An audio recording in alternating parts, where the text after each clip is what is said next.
En 2014, en el condado de Meath, Irlanda, en una finca de 800 años de antigüedad, llamada Dunsany, de la que la mayoría de personas fuera del país nunca ha oído hablar, el 21º varón del lugar tomó una decisión radical. Abandonó el modelo que su familia había usado durante 6 siglos. Dejó de intentar producir carne de res, cordero y caza en 750 acres de uno de los suelos de tierras bajas más fértiles de la isla, y en cambio hizo algo que casi todos los granjeros vecinos calificaron de locura. Algo que los clubes de caza locales tomaron como un insulto personal. Algo que los expertos irlandeses en conservación esperaban, en privado, que tardaría un siglo en mostrar algún resultado. Pero 10 años después, los datos cuentan otra historia. Birdwatch Ireland y la Red Europea de Rewilding tienen las cifras. El conteo de aves en el terreno resilvestrado subió un 35%. Las poblaciones de insectos se duplicaron en 5 años. El guión de codornices, el milano real, la agachadiza, el halcón peregrino y la lechuza común, todos regresaron sin ser invitados. El pico picapinos mayor, un ave que no había criado en Irlanda desde al menos el siglo XVIII, anidó por primera vez en la historia registrada del condado de Meath, en un bosque que apenas tenía 10 años. Para el año 10, Dunsany se había convertido en el mayor proyecto privado de rewilding en la isla de Irlanda, y en el primer proyecto irlandés jamás admitido en la Red Europea de Rewilding. Lo que hizo este varón no es restauración, es exactamente lo opuesto a la restauración. Y la tecnología que lo hizo posible no fue un dron, no fue una semilla modificada genéticamente, no fue un programa forestal irlandés multimillonario. Fue algo tan simple que casi suena a broma, y todavía no les voy a decir qué es. Pero antes de hacerlo, primero tienen que entender qué lo hizo necesario. Cómo un país famoso por sus colinas verdes perdió el 99% de su bosque nativo, y cómo una sola decisión, tomada por un hombre en una mañana, terminó revirtiendo un daño que había tardado 6.000 años en acumularse. Mucho antes de Plunkett, el pico picapinos tenía un país que le quedaba bien. Hace 6.000 años, el 80% de Irlanda era bosque, roble, fresno, avellano, aliso, pino silvestre. Un dosel tan continuo que una ardilla podía cruzar la isla de costa a costa sin tocar el suelo. Para el año 1900 casi todo había desaparecido. El colapso no fue un solo evento. Fueron miles de pequeñas decisiones apiladas a lo largo de milenios. Las primeras talas fueron mesolíticas, hechas para campamentos de caza. El ganado medieval desplazó a los herbívoros salvajes que alguna vez habían recorrido el bosque. La Royal Navy británica cosechó roble irlandés por carga de barco, aunque los historiadores que han estudiado el periodo con más cuidado argumentan que, para el siglo XVIII, los propios terratenientes irlandeses estaban talando tanta madera en pie como la colonia, porque el combustible y el pasto valían más que los árboles. Los aserraderos móviles terminaron el resto en el siglo XIX. Para 1925, la cobertura forestal en la isla había bajado al 1%. Ese colapso borró más que madera. Basándose en las listas de especies que los ecólogos han podido reconstruir a partir de estudios posteriores, docenas de polillas, escarabajos, hongos, aves nidificantes en tierra y el propio pico picapinos mayor se fueron del mismo modo en silencio, mientras casi nadie prestaba atención. Para cuando Irlanda se unió a la Comunidad Económica Europea en los años 70, el país se había convertido en algo específico. El 70% de Irlanda es hoy tierra agrícola. El 90% de eso es pasto. Irlanda tiene 7 millones de cabezas de ganado para una población de poco más de 5 millones de personas. Lo que desde el aire parece la belleza verde y agradable de Irlanda es, ecológicamente, una fábrica de proteína cortada al ras. Este es el país que Randall Plunkett heredó en 2011, a los 28 años. Plunkett no parecía el hombre para el trabajo. Nacido en Nueva York, educado en el extranjero, pasó la mayor parte de sus 20s tratando de dirigir películas de terror en lugar de administrar un castillo normando. Sus Terriers Jack Russell se llaman Tiny, Lumpy, Chow y Beavis and Butthead. Su guardarropa se inclina hacia el death metal. Es, por cualquier medida visible, el aristócrata irlandés menos probable que jamás haya tenido el título. La familia había sido famosamente lo opuesto. Su antepasado del siglo XIX, Sir Horace Plunkett, ayudó a inventar la agricultura irlandesa moderna bajo el lema «Mejor cultivo, mejor negocio, mejor vida». Los Plunkett habían estado, durante siglos, en la vanguardia productiva del uso de la tierra irlandesa. Lo cual es lo que hizo que lo que Randall hizo en 2014 fuera tan chocante. Ese año se hizo vegano, leyó suficiente ciencia climática para alarmarse y encontró la palabra rewilding. Su intuición fue simple y ligeramente literaria. La tierra en Dunsany no estaba muerta, estaba conservada. El suelo irlandés es famosamente bueno para mantener cosas vivas sin mostrarlo.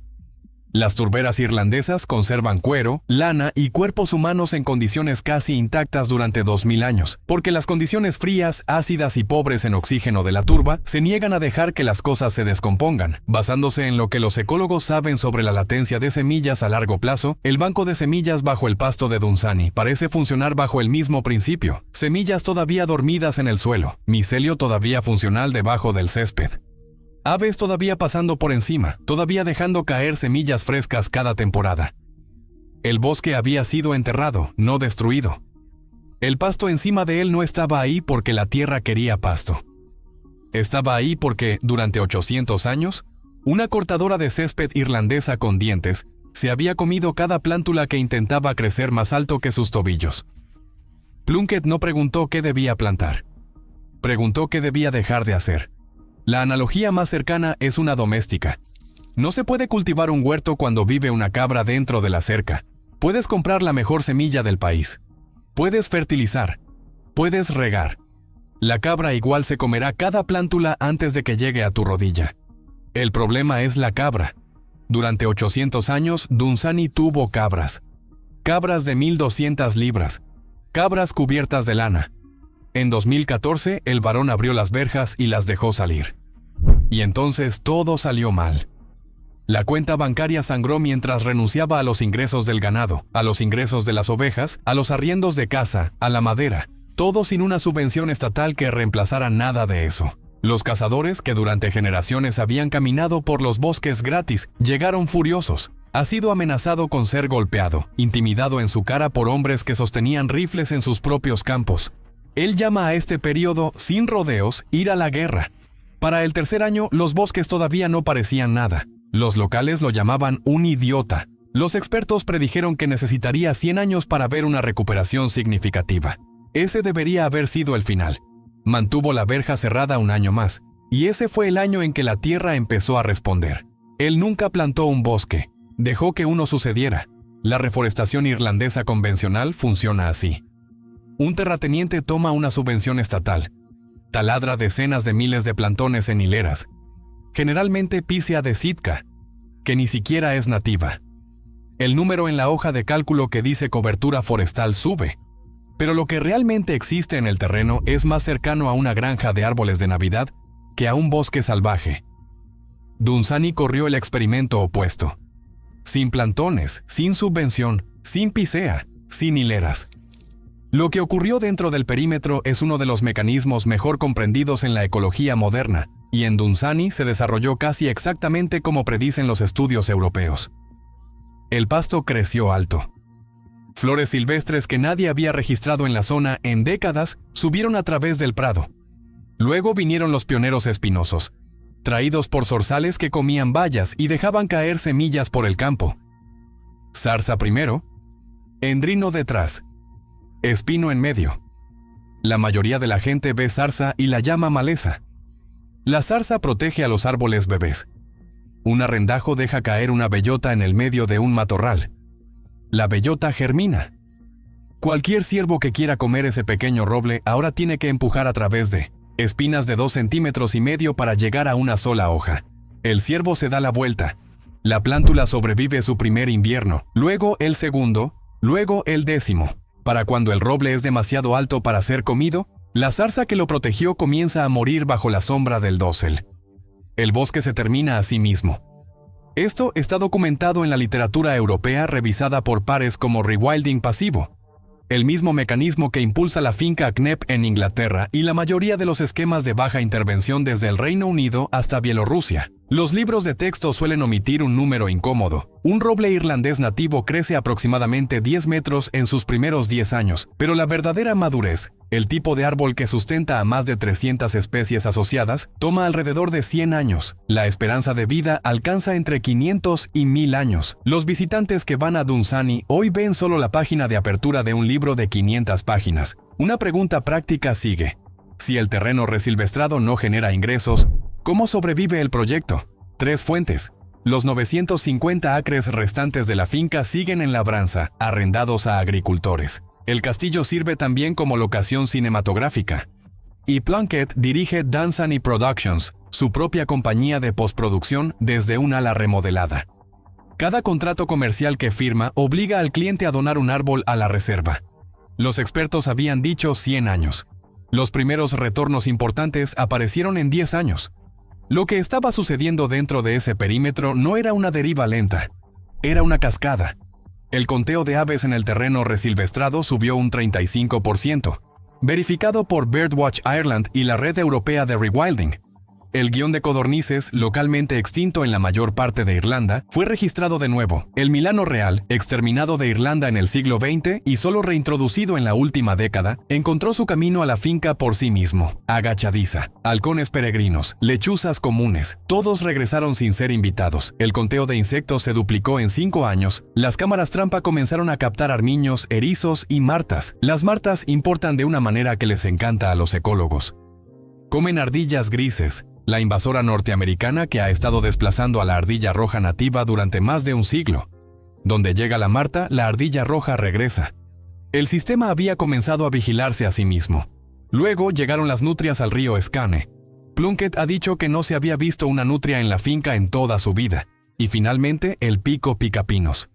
La especie que la deforestación del siglo XVIII y XIX había borrado. La primera pareja reproductora moderna confirmada en la isla se registró en el condado de Down en 2006, y la especie ha estado expandiéndose hacia el oeste desde entonces. La primera jamás confirmada en toda la historia del condado de Meath fue documentada por Niall Hodge, de Birdwatch Ireland, en los bosques de Dunsany. 3 siglos de ausencia terminaron en un bosque que creció porque alguien dejó de cortarlo. Plunkett ha dicho en entrevistas que desde 2014 ha promediado el regreso de una nueva especie por año, literalmente una nueva llegada cada 12 meses. Durante más de una década, la turba había guardado la memoria. Una vez que la presión se levantó, la memoria se desenterró a sí misma. Una salvedad se debe hacer aquí. Nada de esto sucedió porque Irlanda sea mágica. Sucedió porque el clima irlandés, suave, húmedo, sobre arcilla profunda, es uno de los ambientes más fáciles del mundo para regenerar un bosque. El mismo experimento en una ladera seca de Texas o en el subsuelo degradado de Karakalpakstan no avanzaría a esta velocidad. Dunsany es lo que sucede cuando un paisaje que ya quiere ser bosque deja de ser impedido de convertirse en uno. Si quieren la prueba de Dunsany, no la miren, escúchenla. Si alguna vez viajan a Irlanda a finales de abril o principios de mayo, manejen 1 hora al noroeste de Dublín hasta el límite oriental de la finca y párense ahí antes del amanecer. Y si no pueden hacer ese viaje, el principio funciona en cualquier lugar donde el rewilding pasivo se encuentre con la agricultura intensiva. Encuentren un borde resilvestrado que bordee un campo pastoreado a ras a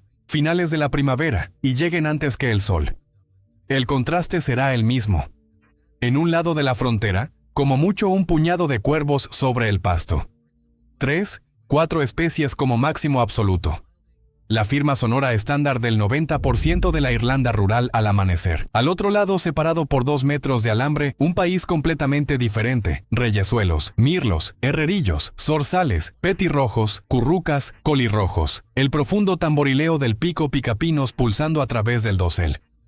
Un coro del amanecer primaveral tan denso que los visitantes que lo han reseñado en The Guardian, The Irish Times, RTE y France 24, todos recurren a la misma palabra, que es fuerte.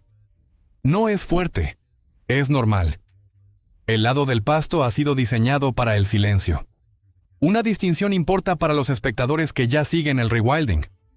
Dunsany suele agruparse con la finca Knepp en el sur de Inglaterra. No son idénticos. Knepp usa herbívoros de libre pastoreo como sustitutos de los grandes herbívoros salvajes extintos y el ganado ahí eventualmente se sacrifica para carne. Plunkett rechazó eso por completo. Él llama a su versión V-Wilding. Rewilding vegano. sin manada reintroducida, sin sacrificio. Lo que están viendo en el lado resilvestrado de esa cerca de 2 metros es, en términos científicos, lo más cercano a un ensayo de sustracción pura que la ecología irlandesa de tierras bajas haya ejecutado jamás. No todos en la conservación irlandesa están de acuerdo en que este sea el mejor método. Teagasc, la Autoridad Estatal de Agricultura, ha promovido históricamente la forestación activa, con la implicación de que las hileras plantadas producen una cobertura forestal más rápida y económicamente más útil que esperar a que suceda. El debate no es si Dunsany funciona, es si funciona lo suficientemente rápido como para importar a la escala que Irlanda necesita. Aquí está el registro de 11 años en términos concretos, 750 acres retirados del ganado y de la caza. Conteo de especies de aves subió un 35%. Los conteos de polinizadores se duplicaron en 5 años, guión de codornices, milano real, agachadiza, halcón peregrino y lechuza común, confirmados como retornados, martas y nutrias restablecidas. La primera pareja reproductora de pico picapinos mayor jamás registrada en el condado de Meath fue confirmada por Birdwatch Ireland, el primer proyecto irlandés admitido en la red europea de rewilding. El costo: un hombre, una decisión. 3 fuentes de ingresos perdidas. Un número desconocido de noches amenazadas, y un bosque que, basándose en la línea de tiempo de maduración para el roble nativo irlandés, no alcanzará la madurez ecológica hasta alrededor del año 2114. Ese es el recibo. Ahora la objeción que los espectadores más honestos ya están formando. Por supuesto que funciona en Dunsany. Plunkett es un varón que heredó 1.600 acres y un castillo. Nada de esto se generaliza a un agricultor irlandés típico con 100 hectáreas y una hipoteca. Parcialmente cierto. Sin el castillo, los ingresos del cine y los arriendos de labranza, el experimento habría colapsado al tercer año. Pero la biología subyacente no es aristocrática. Escala. La Red Europea de Rewilding cataloga docenas de proyectos en funcionamiento de menos de 50 acres en todo el continente utilizando el mismo método pasivo. Lo que escala aquí no es el título, ni el castillo, es el límite cerrado. Luego, la pregunta más larga. Plunkett tiene una hija, una hijastra, y un hermano que es el heredero presunto. El bosque que comenzó no alcanzará la madurez durante otro siglo. Lo que significa que quien herede Dunsany, a continuación, recibirá un ecosistema a medio construir y la plena libertad legal para manejarlo como quiera. El rewilding no está protegido por estatuto en Irlanda. El ganado podría regresar. Los arriendos de caza podrían regresar. Las cortadoras de césped podrían regresar. El experimento vive o muere dependiendo de si el próximo cuidador mantiene el límite cerrado. El bosque de Dunsany no es un proyecto de restauración terminado. Es un argumento de herencia, corriendo lentamente en roble. Casi todos los proyectos de restauración del planeta comienzan preguntando qué añadir.